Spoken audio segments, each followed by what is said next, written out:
Booster course start करने वाले हैं। तो ये आज हमारा आ चुका है डे 1 ऑफ बूस्टर कोर्स। आज मैंने बोला था फिजिकल केमिस्ट्री हम लोगों ने स्टार्ट किया है। जो चैप्टर अपन आज स्टार्ट करने वाले हैं वो है आपका फोटो केमिस्ट्री का। कल हम लोगों ने जब क्लासिफिकेशन किया था तो हम लोग ये देख चुके थे कि इस फोटो केमिस्ट्री वाले चैप्टर के अंदर ये आपका यूनिट 3 का पार्ट ए है। यूनिट 3 का पार्ट ए है। इसका मतलब क्या हो गया कि हमने जब बोला था कि पार्ट सी के अंदर जो हमारे पास क्वेश्चन ऑप्शन में आते हैं उनके अंदर से हम लोग एक क्वेश्चन यहाँ से टिक कर सकते हैं, दूसरा अल्टरनेट हमारे पास जो है वो केमिकल काइनेटिक्स का है। दोनों में से जो आपको अच्छा लगे आप उसको अटेम्प्ट कर सकते हैं। स्टार्ट हम लोग फोटो केमिस्ट्री से कर रहे हैं। तो सबसे पहले अपन ये चेक करते हैं कि इस चैप्टर के अंदर हमको पढ़ना क्या क्या है। देखो सबसे पहले तो हम लोग ये जानेंगे कि ये जो फोटो केमिस्ट्री है वो क्या होती है, इसके अंदर हम लोग किसकी स्टडी करने वाले हैं। डेफिनेशन या इंट्रोडक्शन वाला जो पार्ट है अपन इसका वो स्टार्ट करेंगे। उसके बाद अपने को क्या देखना है, जब डेफिनेशन पे आ जाएंगे तो हम ये देखेंगे कि फोटो केमिस्ट्री के अंदर डेफिनेटली किसी न किसी रिएक्शन की स्टडी होने वाली है। यानी यहाँ पर अब अपन देखेंगे टाइप्स ऑफ रिएक्शन कि रिएक्शन जो है वो कितने टाइप की होती है, उनको अपन किस किस तरीके से क्लासिफाई कर सकते हैं, कौन सी रिएक्शन के अंदर क्या काम में लिया जाता है, बेसिकली उनका डिफरेंस अपन यहाँ पर पढ़ने वाले हैं। टाइप्स ऑफ रिएक्शन जब अपन पढ़ लेंगे तो यहाँ अपन लाएंगे फोटोकेमिकल रिएक्शंस को। तो फोटोकेमिकल रिएक्शंस लाएंगे या कोई भी रिएक्शन अगर अपन स्टडी करेंगे तो हमें ये देखना पड़ेगा कि वो जो रिएक्शन है वो आपके मैटर के साथ में किस तरीके से इंटरेक्ट करती है। यानी तीसरा टॉपिक हम यहाँ पे पढ़ने वाले हैं इंटरेक्शन ऑफ रेडिएशन। क्योंकि रिएक्शन के अंदर रेडिएशन तो आएगा ही, तो अपन यहाँ पे पढ़ने वाला है interaction of radiation with matter कि यानी ये जो आपकी रेडिएशन है वो उस मैटर के साथ में किस किस तरीके से रिएक्ट कर सकती है। जब इतना अपन कर लेंगे कि हमने रेडिएशन डाल दी है मैटर के ऊपर, तो वो जो मैटर मटेरियल अपना जो पदार्थ है वो डेफिनेटली उस रेडिएशन को या तो एब्जॉर्ब कर सकता है या और क्या क्या हो सकता है वो तो बात की बात है। लेकिन जो एब्जॉर्ब वर्ड अपन ने बोला एब्जॉर्प्शन, तो नहीं यहाँ पर फिर अपने को पढ़ने पड़ेंगे रूल्स जो कि एब्जॉर्प्शन से रिलेटेड हो। यानी अपन यहाँ पे पढ़ने वाले हैं एब्जॉर्प्शन से रिलेटेड रूल्स को। थर्ड जो अपने पास में नेक्स्ट अपना जो पार्ट आएगा वो यही आएगा कि रिलेटेड रूल अपन यहाँ पर पढ़ेंगे। जब अपन यहाँ तक पहुंच जाएंगे तो अगला काम रहेगा अपना फोटोकेमिकल लॉ को पढ़ना कि ये जो प्रकाश रसायन है जो अपन पढ़ रहे हैं चैप्टर ये फोटोकेमिस्ट्री वाला, उसके अंदर डेफिनेटली अपन फोटोकेमिकल रिएक्शन पे बात करेंगे। तो फिर अपने को पढ़ना पड़ेगा फोटोकेमिकल लॉ कि ऐसे कौन कौन से लॉ हैं जो अपन इस फोटोकेमिस्ट्री या फोटोकेमिकल रिएक्शन के ऊपर अप्लाई करते हैं। उसके बाद अपन बात करेंगे इंपॉर्टेंट टॉपिक जिससे हर साल क्वेश्चन आता है अपने पास में, वो है आपका ज़ेब्रोन्स्की डायग्राम।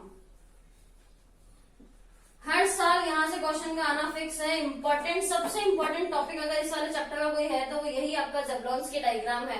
हर साल का फिक्स पैटर्न है, यहाँ से क्वेश्चन आपका आना ही आना है। उसके बाद अपन पढ़ेंगे यहाँ पे एक छोटा सा टॉपिक है क्वांटम यील्ड का। क्वांटम यील्ड को अपन देखेंगे और उसके बाद लास्ट और फाइनल टॉपिक अपने पास आ जाएगा फोटो सेंसिटाइज रिएक्शन। यानी कौन कौन सी रिएक्शन है जिनके अंदर अपन फोटो सेंसिटाइजर को काम में लेते हैं।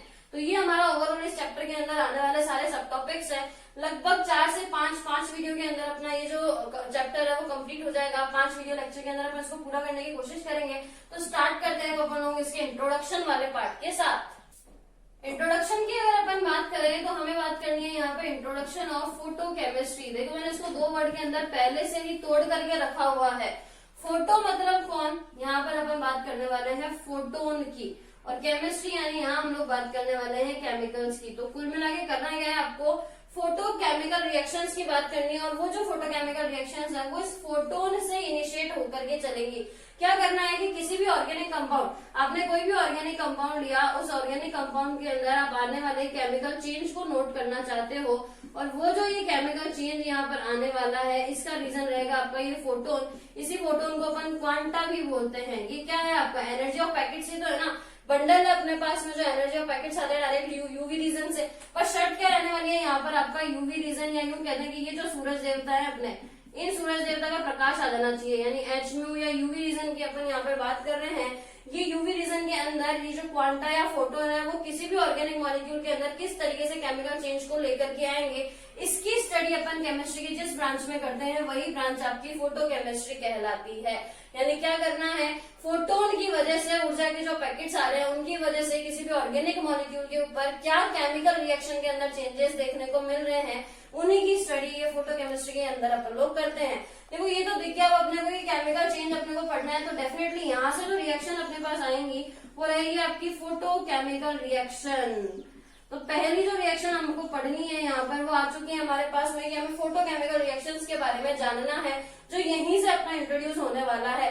सेकंड जो रिएक्शन अपन यहाँ पर देखेंगे वो है आपकी थर्मल रिएक्शन। कुल मिलाकर के जो हमने सेकंड टॉपिक की बात करी थी कि आपको टाइप्स ऑफ रिएक्शन देखने हैं, तो टाइप्स ऑफ रिएक्शन के अंदर अपन ये दो रिएक्शन देखेंगे, एक तो आपकी फोटोकेमिकल रिएक्शन, दूसरी थर्मल रिएक्शन। एग्जाम के पॉइंट ऑफ व्यू से अगर यहाँ से हमारे पास सवाल आता है वो तो ये आता है कि ये जो टाइप्स ऑफ रिएक्शन है इनके बीच का डिफरेंस क्या है, ये दोनों रिएक्शन के अंदर क्या अंतर है, आपने किन बेसिस पे ये बोला है कि ये जो दोनों रिएक्शन है वो बिल्कुल अलग अलग रिएक्शन है। तो एग्जाम के पॉइंट ऑफ व्यू से हमारे पास क्वेश्चन यहाँ से बनना शुरू होता है सबसे पहले कि इन दोनों रिएक्शंस के अंदर क्या डिफरेंस है, अपन लोग कर लेते हैं चेक। टाइप्स ऑफ रिएक्शन के अंदर हम लोग बात कर रहे हैं थर्मल और फोटोकेमिकल रिएक्शन की। तो देखो थर्मल रिएक्शन अपने आप को खुद ही डिफाइन कर दी है, ये वो रिएक्शन है जो डील करती हैं आपकी अकरेंस इनकी तब ही आएगी जब आप इनको टेम्परेचर दोगे, यानी टेम्परेचर की वजह से जो रिएक्शन आपकी डील करेंगी, अकरेंस लाएंगी, यानी कंप्लीट होंगी, वो रिएक्शन आपकी थर्मल रिएक्शन है। जबकि अगर यहाँ अपन देखें तो ये आपकी डील करने वाली है फोटोन यानी कि क्वांटा के साथ में। तो पहला डिफरेंस तो हमारा ये आ गया कि वो रिएक्शन जो कि आपकी फोटोन के साथ अकर होती है यानी कि कंप्लीट होती है, वो रिएक्शन तो आपकी जाएंगी फोटोकेमिकल रिएक्शन की कैटेगरी में, जबकि जो रिएक्शन आपकी टेम्परेचर की वजह से आने वाली है वो जाएंगी आपकी थर्मल रिएक्शन की कैटेगरी के अंदर। सेकंड डिफरेंस अपन यहीं से निकाल लेते हैं इन रिएक्शंस के लिए। देखो फोटोन है तो फोटोन अपने रिएक्शन जो हमारे पास में है और दूसरे हमारे पास में है फोटोकेमिकल रिएक्शन, इन दोनों के बीच का डिफरेंस अपन लोग यहाँ पर स्टडी करने वाले हैं। थर्मल रिएक्शन के लिए अगर अपन बात करें तो ये वो रिएक्शन है जिनकी अकरेंस जो है वो तभी पॉसिबल है जब टेम्परेचर होगा, यानी टेम्परेचर के साथ ही रिएक्शन जो है वो डील करती है। विदाउट टेम्परेचर इन रिएक्शंस को अपन नहीं करवा सकते हैं। तो कुल मिला के अपन ये बोल सकते हैं कि केमिस्ट्री की वो रिएक्शन जिनके अंदर टेम्परेचर की वजह से केमिकल चेंजेस आते हैं वो रिएक्शन आपकी थर्मल रिएक्शन है। जबकि यहाँ अपन क्या करने वाले हैं, जो केमिकल चेंज आएंगे वो आपके आते हैं फोटोन की वजह से। फोटोन यानी कि कौन, क्वांटा। तो फोटोन या क्वांटा की वजह से जिसके अंदर चेंजेस आने वाले रहेंगे वो रिएक्शन हो जाएगी अपनी फोटोकेमिकल रिएक्शन। सेकंड पॉइंट अगर अपन लिखे तो वो अपन इसी फर्स्ट पॉइंट से लिख सकते हैं। इसमें अपन ने लिखा टेम्परेचर डिपेंडेंट रिएक्शन है, वहां अपन ने लिखा फोटोन डिपेंडेंट रिएक्शन है। इसका मतलब इस रिएक्शन के लिए टेम्परेचर जो है उसका अपना एक इम्पोर्टेंट रोल है। अगर टेम्परेचर नहीं होगा तो ये रिएक्शन अपनी कंप्लीट नहीं हो पाएगी। जबकि इस रिएक्शन के लिए अपन बात करें तो यहाँ पर टेम्परेचर की कोई वैल्यू नहीं है, क्योंकि इन रिएक्शन को टेम्परेचर से कोई फर्क ही नहीं पड़ना, उनको तो फोटोन चाहिए अपने केवल और केवल। तो फिर क्या करेंगे, थर्ड डिफरेंस ये लिखेंगे फोटोन। फोटोन कहाँ से मिलेंगे, लाइट, यूवी लाइट अपने को चाहिए, उसी की वजह से अपन लोग लेके आ रहे हैं चेंजेस। यानी इन रिएक्शन के लिए तो अपन लिख देंगे कि ये जो रिएक्शन है उनको लाइट की जरूरत नहीं है और ये जो रिएक्शन है उनको लाइट की जरूरत है, यानी लाइट की प्रेजेंस में आपकी ये रिएक्शन होंगी, जबकि ये रिएक्शन जो है वो आपकी लाइट की एब्सेंस में होंगी। अगला देखो, जब लाइट की एब्सेंस और प्रेजेंस की बात आई चुकी है तो अपने को ये भी पता चल गया कि ये जो थर्मल रिएक्शंस है, इन थर्मल रिएक्शन को अपन बोल सकते हैं लाइट की एब्सेंस है, इसका मतलब बोलेंगे डार्क रिएक्शन। लाइट की एब्सेंस में अपनी रिएक्शन कंप्लीट हो रही है ना, और ये वाली जो रिएक्शन है वो लाइट की प्रेजेंस में कंप्लीट हो रही है, इसलिए अपन इनको बोलेंगे डार्क रिएक्शन। तो इनका अपने लाइट रिएक्शन अपना नाम भी आ चुका कि इनको तो प्रेजेंस की वजह से लाइट रिएक्शन, इनको एब्सेंस की वजह से डार्क रिएक्शन बोलेंगे। ये तो सिर्फ एक पहली से अपन ने इनके 3 अंतर और लिख लिया। अगला देखो, ये जो रिएक्शन है वो टेम्परेचर पर डिपेंडेंट है। टेम्परेचर मतलब कौन, एनर्जी। तो अपन ये बोल सकते हैं कि एनर्जी जो है वो 2 चीज हो सकती है, या तो हो सकता है वो एब्जॉर्ब हो या तो हो सकता है वो बाहर हो। तो केमिकल रिएक्शन जो है उनके अंदर अगर एनर्जी एब्जॉर्ब होती है या फिर एनर्जी जो है वो बाहर निकलती है, आपकी वहां से रिमूव होती है, तो उस कंडीशन के अंदर अपन रिएक्शन को 2 पार्ट्स में डिवाइड कर देते हैं। एक तो आपकी एंडोथर्मिक रिएक्शन होती है और दूसरी आपकी एक्सोथर्मिक रिएक्शन होती है। ऊष्माक्षेपी और ऊष्माशोषी, ये 2 तरीके की जो रासायनिक अभिक्रियाएं हैं वो किस पर डिपेंड करती है, इस ऊर्जा के आदान प्रदान पे ही तो डिपेंड करती है ना, कि अगर सिस्टम ने एनर्जी एब्जॉर्ब करी है या फिर सिस्टम ने एनर्जी को बाहर निकाला है।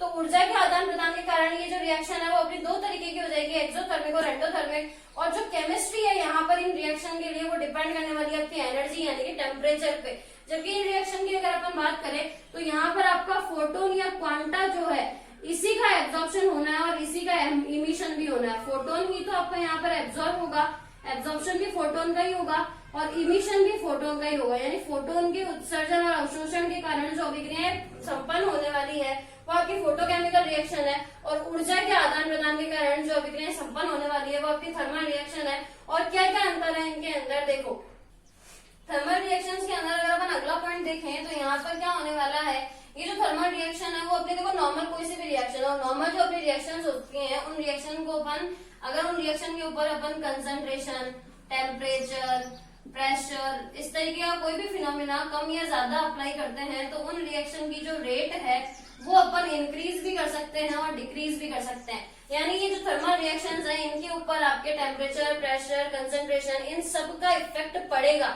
या तो बढ़ा सकता है या तो घटा सकता है। जबकि ये जो रिएक्शन है अपनी वो इन सब से इंडिपेंडेंट होती है, यानी इनके ऊपर इनका कोई फर्क नहीं पड़ता है। चाहे टेम्परेचर कितना भी बढ़ा हो, चाहे कंसंट्रेशन को बढ़ाओ घटाओ, चाहे प्रेशर के साथ आप कुछ भी चेंजेस लाओ, फोटोकेमिकल रिएक्शन उनसे इंडिपेंडेंट है, उनके ऊपर कोई फर्क यहाँ पर नहीं पड़ता है। यानी क्या बोलेंगे कि इस रिएक्शन की अगर आपको रेट को बढ़ाना है तो आप कैटलिस्ट काम में ले लो। कैटलिस्ट अगर आपने काम में लिया तो इसकी रेट ऑफ रिएक्शन जो है वो आपकी इंक्रीज हो जाएंगी एज वेल एज डिक्रीज भी हो जाएंगी, जैसा आप चाहोगे। कैटलिस्ट तो दोनों होते हैं, अपने पॉइजन भी होते हैं, मतलब पॉजिटिव भी और नेगेटिव भी, बढ़ा भी सकते हैं और घटा भी सकते हैं। एग्जैक्टली वैसे ही यहाँ पर अगर आप किसी रिएक्शन को एक्सेलरेट करना चाहते हो, इन रिएक्शन के लिए सबसे इंपॉर्टेंट चीज एक तो ये आती है कि ये रिएक्शन जो है ना वो इनिशिएट ही तब होगी जब आप इसके अंदर कुछ ना कुछ कैटलिस्ट काम में लोगे। और कैटलिस्ट जो है यहाँ पर ये वाले नहीं होते हैं, यहाँ जो हम कैटलिस्ट काम में लेते हैं वो होते हैं आपके फोटो सेंसिटाइजर, यानी वो ऐसे होंगे जो खुद सबसे पहले फोटोन को एब्जॉर्ब करेंगे, उसको एब्जॉर्ब करके आपका जो मॉलिक्यूल है उसको एनर्जी देंगे और उसके बाद वो रिएक्शन कंप्लीट होगी। तो फोटोकेमिकल रिएक्शन के लिए तो अपने को इनिशिएटर की जरूरत है, फोटो सेंसिटाइजर की जरूरत है, किसी कैटलिस्ट की जरूरत नहीं है। टेम्परेचर, प्रेशर, वॉल्यूम इन सबकी अपने को यहाँ पर कोई नीड नहीं है। तो ये अपने पास में इनका दूसरा डिफरेंस आ जाता है। अगला देखो, ये जो थर्मल रिएक्शन है अपने, ये थर्मल रिएक्शन जो है वो स्पॉन्टेनियस रिएक्शन है।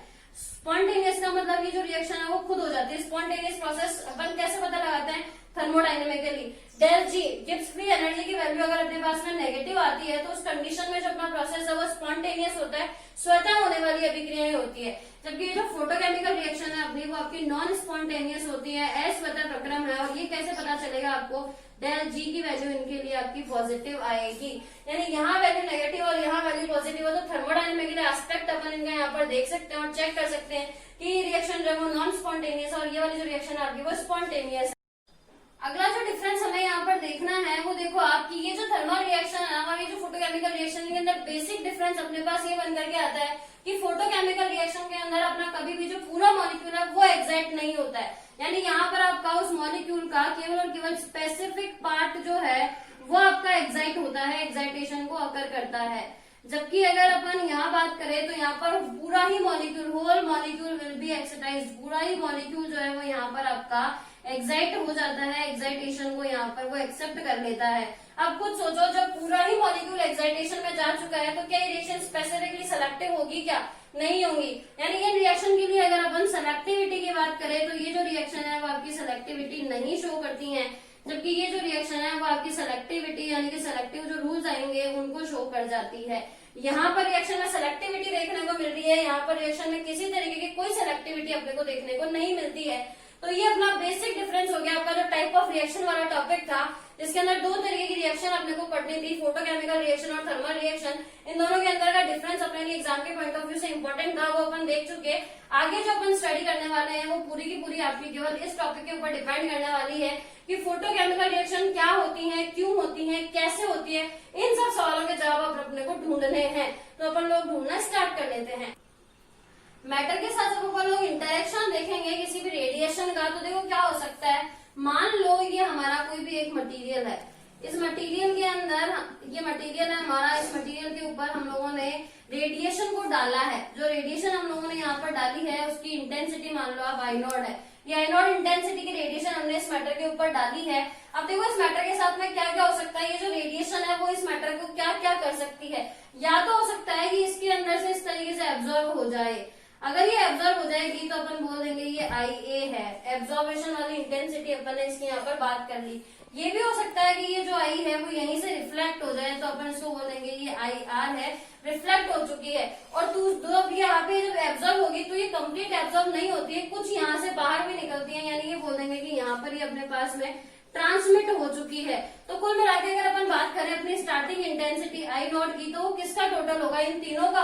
क्योंकि ये जो इंटेंसिटी हम लोगों ने इस मैटर के ऊपर अप्लाई करी है, रेडिएशन जो हमने यहाँ पर अप्लाई करी है, वो इन तीन चीजों के अंदर ही तो टूटी है, या तो ट्रांसमिट, या तो एब्जॉर्ब, या तो फिर अपनी रिफ्लेक्ट। तो अपन क्या बोलेंगे कि ये जो स्टार्टिंग इंटेंसिटी है अपनी, ये IA IT और IR, एब्जॉर्प्शन, रिफ्लेक्शन और ट्रांसमिशन, इन तीनों का टोटल होगी आपकी स्टार्टिंग इंटेंसिटी। अब देखो ये जो रिफ्लेक्शन होता है ना वो ऑलमोस्ट आपका 4% ही होता है, तो अपन उसको कर देते हैं नेग्लिजिबल।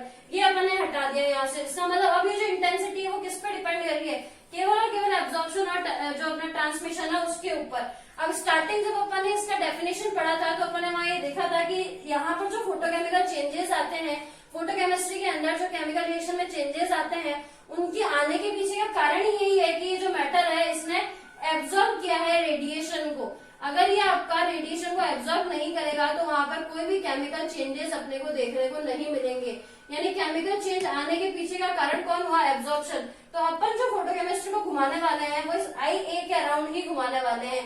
एब्जॉर्प्शन किस पर डिपेंड करा, कितना हुआ, क्यों हुआ, ये सारी बातें अपन यहाँ पर डिस्कस करेंगे और केवल एब्जॉर्प्शन के ऊपर अपन लोग यहाँ पर चलने वाले हैं। अब देखो एक चीज और, जब अपन यहाँ पर एब्जॉर्प्शन, ट्रांसमिशन और ये जो रिफ्लेक्शन की बात करते हैं, यहाँ अगर अपन ओवरऑल देखते हैं तो अपने को पता मोस्ट ऑफ द एब्जॉर्प्शन हुआ। एक चीज सोचो, जो इंटेंसिटी आपने यहाँ पर डाली थी उसमें से अगर कुछ एब्जॉर्ब हो गई और उसके बाद बची हुई बाहर निकल गई तो क्या यहाँ पर ये इंटेंसिटी में कमी आएगी या फिर ये इंटेंसिटी बढ़ेगी? यहाँ पर इंटेंसिटी में आपकी आती है कमी, और ये जो कम इंटेंसिटी है उसी के ऊपर अपना पूरा का पूरा आगे वाला लॉ चलता है। जो हम लोगों ने एक टॉपिक बताया था ना एब्जॉर्प्शन के रूल, वो एब्जॉर्प्शन के रूल अपन यहीं से लाने वाले हैं कि ये जब यहाँ पर एब्जॉर्ब हुई थी तो इसके एब्जॉर्प्शन के अंदर जो भी डिक्रीमेंट हुआ था, जो भी डिक्रीज यहाँ पर हुई थी, वो डिक्रीज किस किस के ऊपर डिपेंड करती है और कैसे कैसे डिपेंड करती है। उससे पहले एक चीज और देखनी है अपने को कि ये जो मटेरियल है, ये मटेरियल अपना इस रेडिएशन को एब्जॉर्ब करने के बेस पे दो टाइप का होता है। वो क्लासिफिकेशन कैसे करते हैं, चेक करते हैं अपन लोग। मटेरियल जो है हमारा वो दो टाइप का होता है। एक तो आपके होते हैं एक्टिनिक, दूसरे आपके होते हैं डाई एक्टिनिक। देखो किस बेस पे अपन ने इसको क्लासिफाई करा है। अपन क्या बोल रहे थे अभी तक कि जो अपनी लाइट है I0 जो है वो किस किस के इक्वल थी, आपकी IR, IT और IA के। तो अपन यहाँ पर ये बात करने वाले हैं कि जो IA और IT, क्योंकि IR को तो अपन ने बोल ही दिया था कि ऑलमोस्ट केवल 4% ही काम होता है, इसीलिए अपन ने इसको हटा दिया था यहाँ से, नेग्लिजिबल इसको अपन ने यहाँ से कर दिया था। तो ये किस पे डिपेंड करेगी, और IT और IA पे। ट्रांसमिशन और एब्जॉर्प्शन जो हुआ है, ट्रांसमिट जो अपनी लाइट हुई है उस पे और जो एब्जॉर्ब लाइट हुई है उस पे, उसी के बेस पे अपन ने यहाँ पर ये दो पार्ट्स जो है मटेरियल के डिवाइड करें। अगर आपका जो मटेरियल है वो लाइट को बहुत अधिक अमाउंट के अंदर, बहुत ज्यादा अमाउंट में अगर वो आपका एब्जॉर्ब करता है, लाइट अगर उसने एब्जॉर्ब करी है, तो रेडिएशन के लिए जो अपन ने वहां पर जो विकिरणें डाली है, जो रेडिएशन डाली है, उन रेडिएशन के लिए वो जो मटेरियल है वो एक्टिनिक हो जाएगा। अगर वो लाइट को आपका एब्जॉर्ब करता है, वो भी मैक्सिमम अमाउंट के अंदर, ज्यादा से ज्यादा अमाउंट के अंदर अगर वो आपके लाइट को एब्जॉर्ब करने का काम करता है, तो उस कंडीशन में वो मटेरियल आपका एक्टिनिक मटेरियल हो जाएगा। इसका उल्टा, अगर वो एब्जॉर्ब ना करके इस बार लाइट को क्या करे, पारगत कर दे, यानी कि ट्रांसमिट कर दे, उसको वहां से वो निकाल दे, तो जो मटेरियल ट्रांसमिट कर देते हैं आपकी लाइट को, वो मटेरियल आपके विकिरणों के लिए, रेडिएशन के लिए कहलाते हैं डाई एक्टिनिक। यानी यहाँ तो क्या बात कर रहे हैं अपन इस IT की, और यहाँ क्या बात कर रहे हैं अपन IA की। एक्टिनिक वो मटेरियल है, वो पदार्थ है जो कि ऊर्जा का, जो प्रकाश है उसका अवशोषण करेंगे, अवशोषण मैक्सिमम अमाउंट के अंदर करेंगे, और ये वो है जो उस पदार्थ के लिए जो प्रकाश आने वाला है उस प्रकाश को पारगत कर देंगे, ट्रांसमिट कर देंगे। ये हमारा मटेरियल का यहाँ पर क्लासिफिकेशन आ गया। अब ये चेक करना है कि जब आप बोल रहे हो कि लाइट को जो है वो केवल और केवल एब्जॉर्ब नहीं होना है केमिकल चेंजेस लाने के लिए, तो ये जो एब्जॉर्प्शन है वो किस पर डिपेंड करेगा, कितना डिपेंड करेगा, और उसके अकॉर्डिंग जो लॉ आने वाले हैं, जो अवशोषण के नियम हमको यहाँ पर पढ़ने हैं, बियर का लॉ, लैम्बर्ट का लॉ और बियर लैम्बर्ट का लॉ, ये तीनों लॉ हम लोग कल की वीडियो लेक्चर के अंदर डिस्कस करेंगे। तब तक के लिए आप लोग इसको रिवाइज कर लीजिएगा, पेपर और पेन लेकर के बैठिएगा। आपका पूरा चैप्टर हम यहाँ पर करवा रहे हैं, एग्जाम की पूरी तैयारी हो जाएगी। हर एक टॉपिक के बाद में जैसे अपना चैप्टर खत्म होगा, अपन 5 के पेपर कलेक्शन से भी पेपर एनालिसिस करके इंपॉर्टेंट क्वेश्चन को यहाँ पर पॉइंट आउट करने वाले हैं। देन यस, प्लीज आप मेरे साथ में बने रहिए, अपने चैप्टर को कंप्लीट कीजिए। आपका सिलेबस मेरी जिम्मेदारी है। Don't forget to subscribe my channel, and yes, your appreciation is my motivation, so please keep motivating me, keep studying.